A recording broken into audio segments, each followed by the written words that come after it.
let's dive deep today. Two's good. We're going to be tackling U.S. immigration policies Okay. and how they hit international students, especially during the Trump years. We've got a stack of sources here: YouTube, transcript, some news articles, even some government announcements. So we're going to try to cut through the maze here, figure out how these policies actually played out for students, both with papers and without.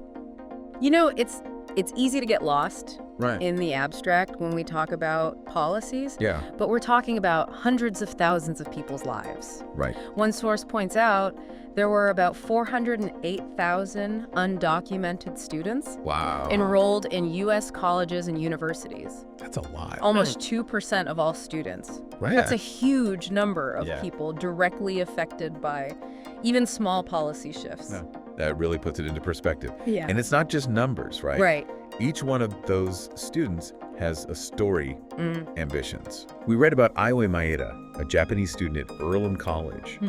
She had a visa, but even she was scared of being deported under the Trump administration. Right.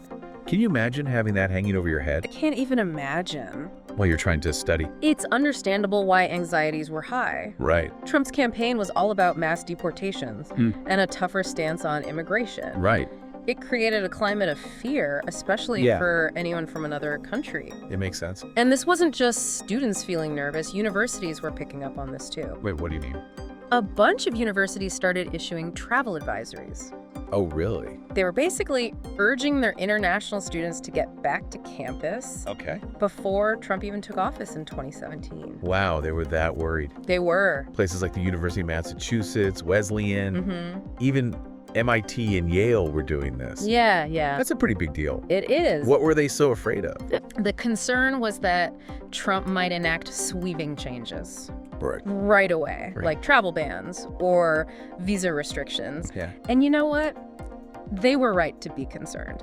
Literally, in his first week as president, Trump signed that executive order banning travel from several Muslim-majority countries. Yeah, I remember that. He also started talking about limiting student visas. Man, that must have felt like the ground was shifting under everyone's feet. It did. And then there's DACA. Right. That whole program was in jeopardy too, right? Exactly. DACA, which stands for Deferred Action for Childhood Arrivals, was a policy from the Obama years. It protected undocumented immigrants brought to the U.S. as kids from deportation and let them work or go to school. Yeah. Trump tried to get rid of it completely. So all those DACA recipients in college, Yeah. their futures were suddenly up in the air. Absolutely. That's intense. It was. But how did these policy changes actually affect those students? Well, for one, think about the psychological impact. Yeah. You're trying to focus on your studies. There's this constant fear of being sent back to a country you might barely even remember. Yeah, it's hard to even imagine. It is. The stress and pressure. Right. Did any universities try to help their students through all this? Yes, actually, some universities stepped up to provide legal aid, counseling services, and even created scholarship funds specifically for DACA students. Wow. They saw this as a moral obligation to support their students in a time of crisis. That's amazing. It's encouraging to hear that some institutions were actively working to protect their students. Yes. It shows that even in the midst of this political turmoil, there were pockets of resistance and support. It also highlights the critical role universities can play in advocating for their students and challenging unjust policies. For sure. But, you know, the impact wasn't limited to individual students. Okay. These policies had wider implications for the U.S. higher education system as a whole. How so?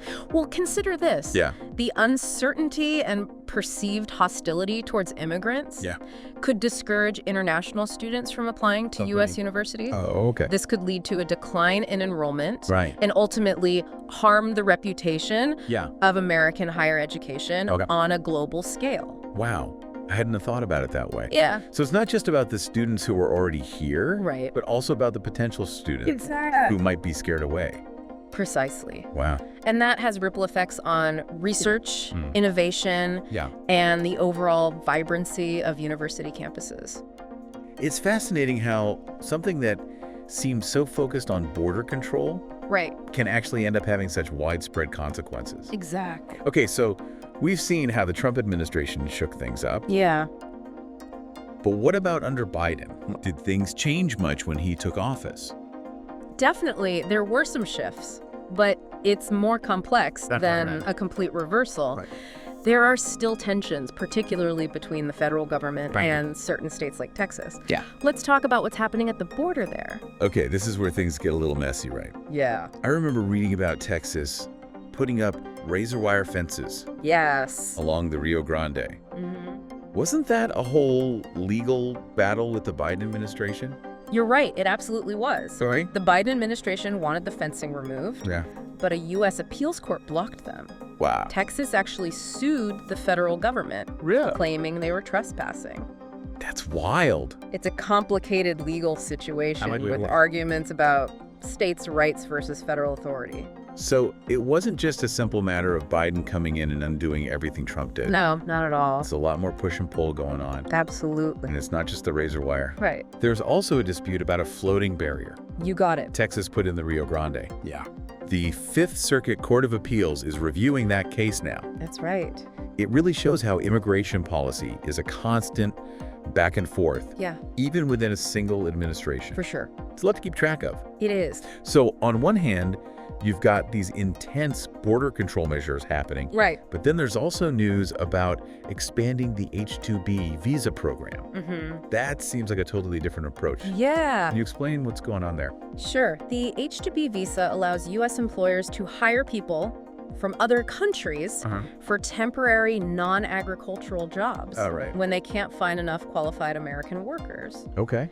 And in fiscal year 2025, the Department of Homeland Security and the Department of Labor. Wow, that's a mouthful. It is. Made a bunch more of these visas available, over 64,000 extra. Wow, that's a big jump. It is. Why the sudden increase? Well, they're saying it's to help American businesses That are struggling to find workers. Right. And to offer a legal way for people from other countries to work here. So you've got this crackdown happening at the border.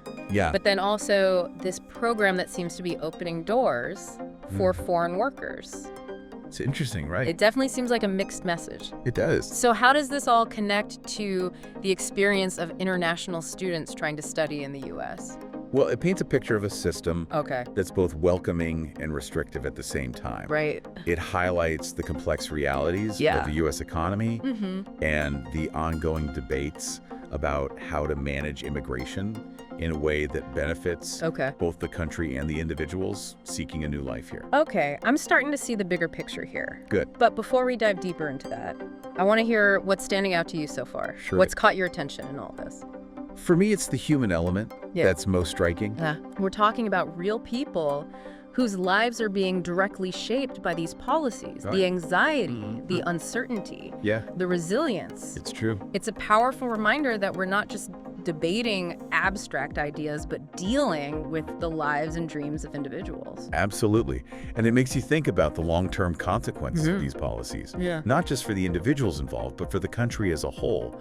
What happens when we make it harder for talented people from around the world to study, work, and contribute to our society? That's a crucial question to consider, and one we'll explore further as we continue our deep dive.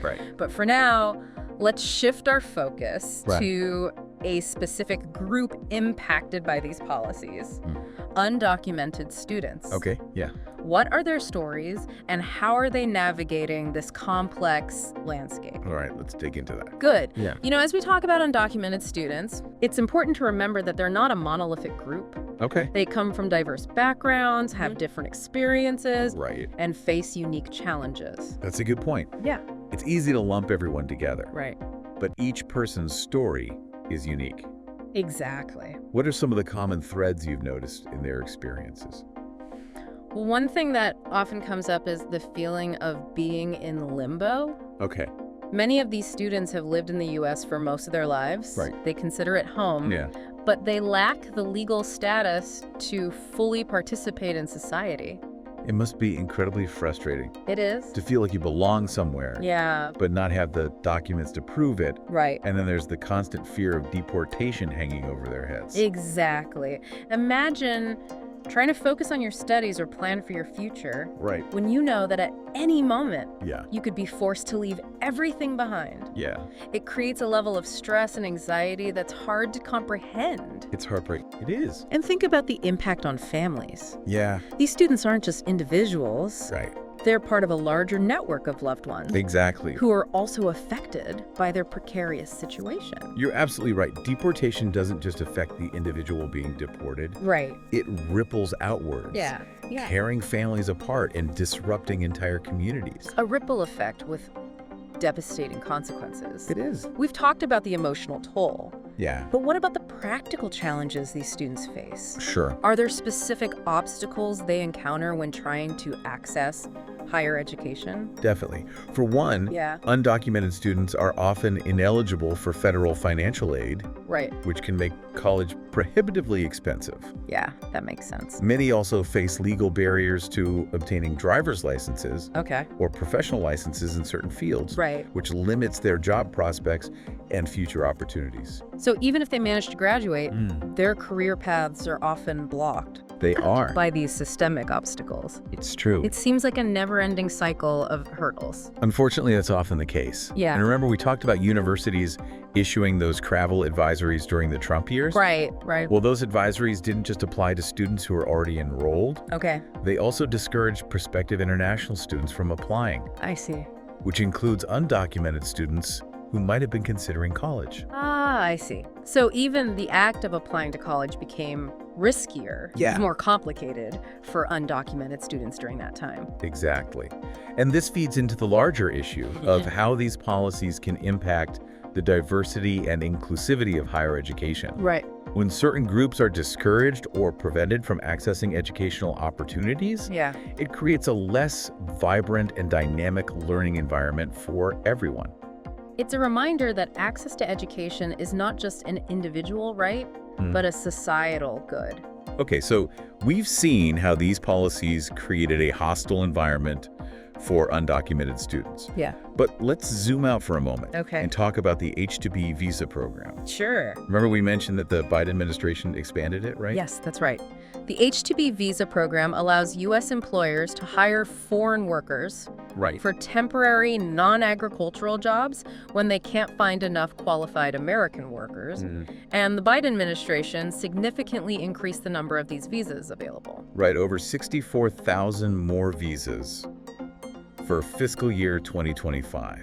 Yeah. It seems like a strange juxtaposition cracking down on undocumented immigration while simultaneously expanding a program that brings in foreign workers. What's the logic behind this? Well, it highlights the complex realities of the U.S. economy. There's clearly a demand for labor in certain sectors, and the H2B program aims to fill that need. But it also raises questions about the long-term implications. Like what? For one, there are concerns about the impact on American workers. Does this program depress wages? Or make it harder for American citizens to find jobs in these sectors? These are important questions to consider. That makes sense. And what about the workers themselves? Are there concerns about exploitation or mistreatment under this program? Absolutely. There have been cases where H2B workers have been subjected to unfair labor practices, wage theft, and even human trafficking. That's awful. It's crucial to ensure that these workers have adequate protections, and that the program is not being used to exploit vulnerable individuals. It sounds like there's a delicate balance to strike. There is. On one hand, you want to address labor shortages and provide opportunities for foreign workers. On the other hand, you have to protect the rights of American workers and ensure that everyone is treated fairly. Precisely. And it's important to remember that the H2B visa is temporary. What happens to these workers once their visas expire? Yeah, that's a good question. Do they return home? Do they try to find other ways to stay in the U.S.? I see. These are questions with broader implications for immigration policy as a whole. It seems like there are a lot of unintended consequences to consider. There are. Okay, so we've talked about undocumented students and the H2B visa program. But let's circle back to the legal battle between Texas and the Biden administration over those border fences. What were the key legal arguments in that case? Well, the Biden administration argued that Texas's actions were unlawful and interfered with the federal government's authority to regulate immigration.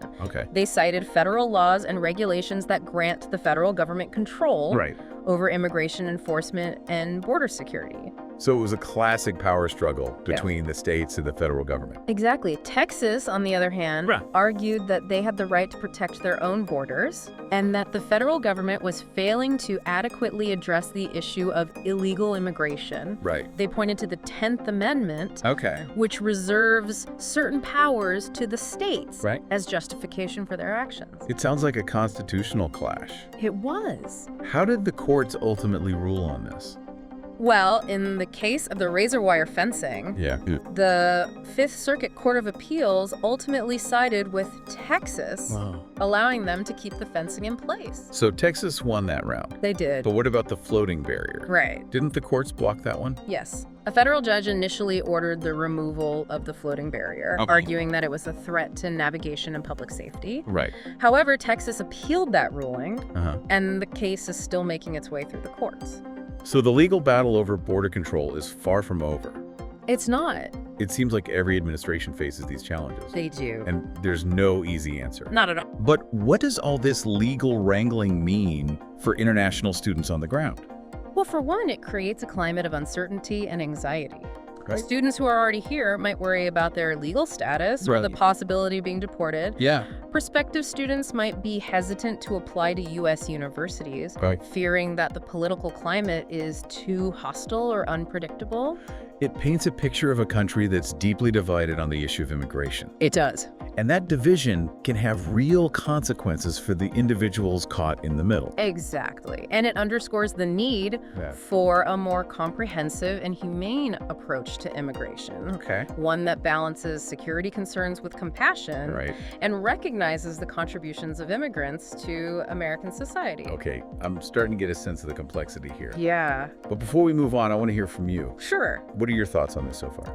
For me, it's striking how these seemingly abstract policy debates have such tangible impacts on people's lives. We're not just talking about numbers or legal arguments. We're talking about families being torn apart, dreams being shattered, and futures hanging in the balance.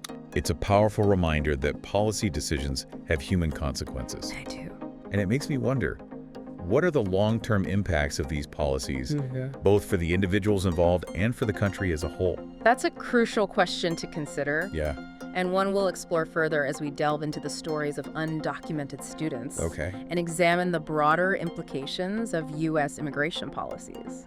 You know, it's been quite a journey unpacking all these immigration policies and their impact on international students. It has. We've covered so much ground, from the Trump administration's travel bans to the Biden administration's border battles with Texas. A lot to cover. It is a lot to process, and it's easy to get bogged down in the legal and political complexities. It is. But I think it's crucial to keep circling back to the human stories at the heart of this issue. Absolutely. We've talked about Iome Heida's fears and the anxieties of countless undocumented students. It's a stark reminder that these aren't just abstract policies. They are. They're shaping real lives, real futures. Think about the 408,000 undocumented students we mentioned earlier. Right. They're striving for a better life, contributing to their communities, but they're constantly living with this shadow of uncertainty. What kind of message does that send? It makes you wonder what kind of talent and potential we might be missing out on as a country. If we make it so difficult for talented people to study and work here, are we shooting ourselves in the foot? That's a question worth pondering. What if, instead of focusing on restrictions and enforcement, we shifted our approach to cultivating a more welcoming environment for immigrants? What kind of impact could that have on our economy, our society, our culture? It's an intriguing thought experiment. It is. But even with all the challenges and uncertainty, it's inspiring to see how resilient these students are. They are. They're not giving up on their dreams, and they're finding ways to thrive despite the obstacles. It speaks volumes about their determination and their belief in the power of education. It does. And it's a reminder that we as individuals can make a difference too. What do you mean? Well, it's easy to feel overwhelmed by the scale of these issues. Right. But we can all contribute in our own ways. Okay. We can support organizations that assist immigrants, advocate for more humane policies, or simply engage in open and respectful conversations with those who hold different views. That's a great point. Small actions can have a ripple effect. Absolutely. Collective action can lead to real change. Yeah. So as we wrap up this deep dive, what's the one key takeaway you hope our listeners will walk away with? I hope they'll remember that immigration is not just a political issue. It's a human one. Yeah. Behind the headlines and the statistics are real people with hopes, dreams, and families. Absolutely. And when we approach this issue with empathy and understanding, we can start to envision a future where everyone has the opportunity to thrive. Well said. Yeah. And on that note, it's time to surface from our deep dive. Oh, hi. It's been an enlightening, thought-provoking, and at times challenging journey. But I hope you've gained a deeper understanding of the complexities of U.S. immigration policies and their impact on international students. I second that. And remember, conversation doesn't end here. I encourage you to continue exploring this issue, stay informed, and engage in meaningful dialogue about how we can create a more just and welcoming society for all. Thanks for diving deep with us today. It was my pleasure. Until next time, stay curious and keep asking those tough questions. Hello everyone, welcome back to our channel US Immigration News. We hope you are doing great. But in today's video, we will be talking about US universities alert international students on Trump's immigration crackdown. International students and staff at US universities are experiencing heightened uncertainty as President-elect Donald Trump's administration approaches. Trump's campaign promises included extensive deportation efforts and potential travel ban. Leading institutions like the University of Massachusetts and MIT to advise international members to return before his January 20 inauguration. This caution stems from Trump's prior presidency, during which he implemented travel bans affecting predominantly Muslim countries, North Korea and Venezuela, and attempted to dismantle DACA protection for undocumented migrants brought to the US as children. Over 4 lakh undocumented students currently enrolled in US higher education face significant anxiety regarding their status. Universities are addressing these concerns through webinars and advisors. For example, Yale University hosted discussions to alleviate fears about policy shift. Students from Asia, particularly China, expressed heightened concern due to strained US-China relations. Aoi Maeda, a Japanese student, reflected the broader fear among international students that changing visa policies might jeopardize their education. Simultaneously, the Department of Homeland Security and the Department of Labor announced the release of 64,716 additional H2B non-agricultural worker visas for fiscal year 2025. These visas aim to support industries like hospitality, landscaping, and seafood processing where domestic labor shortages persist. Approximately 44,700 visas are designated for returning workers who held H2B status in recent years, while 20,000 are reserved for nationals from specific Central and South American countries. This allocation strategy intended to balance economic needs with broader immigration control objectives. Employers seeking H2B workers must demonstrate a lack of qualified US applicants and ensure fair treatment of foreign hires. The rule includes provisions to prevent exploitation, subjecting violators to increased scrutiny. These efforts reflect an ongoing balance between addressing labor shortages and managing immigration policy. DHS Secretary Alejandro Mayorkas emphasized the visa role in supporting the economy and providing lawful pathway for foreign workers. Meanwhile, a significant legal battle is unfolding over border security. A U.S. appeals court recently upheld Texas' right to maintain reservoir barriers along the Mexico border, rejecting federal efforts to dismantle them. The court ruled that Texas actions aim to protect state property rather than regulate immigration enforcement. This decision marks a legal victory for Texas, reflecting broader tensions between state and federal approaches to border security. In summary, Trump's impending presidency raises significant concern for international students and undocumented migrants, prompting proactive measures from universities. Simultaneously, federal efforts to manage legal immigration through expanded H2B visas aim to address labor market needs while ensuring compliance with the protective measures. Texas' legal win over border security reflects ongoing debate about state versus federal authority in immigration enforcement. Together, these developments underscore the complex and evolving landscape of U.S. immigration policy.